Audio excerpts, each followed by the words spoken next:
Firstly, heartiest congratulations. And I can see that marriage is suiting you, so enjoying running a home. Absolutely. So, what has changed? Um, I've just moved from my parents' house to my husband, so that's a physical change. And I think intellectually, I'm getting to know the different vegetables that we get in the market because every day that's a question mark on what needs to be made at home. And I kind of have a really dumb face because beyond bindi, gobi, and bengan, then I have to really think hard. Your mother must be so proud of you now. Yes, yes, she is.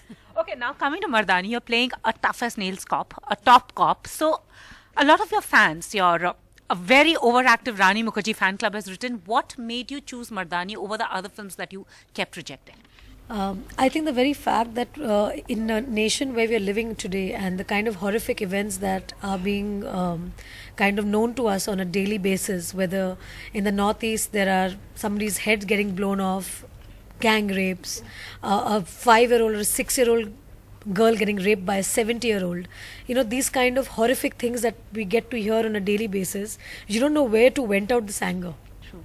And as you know, citizens where we don't have any say because we don't have law in our hands, we can't do anything, we can't save these girls. What do you do? So as an artist, as an actor, I think this is my way of really bringing out a message to all the women out there, to all the people out there, that be aware.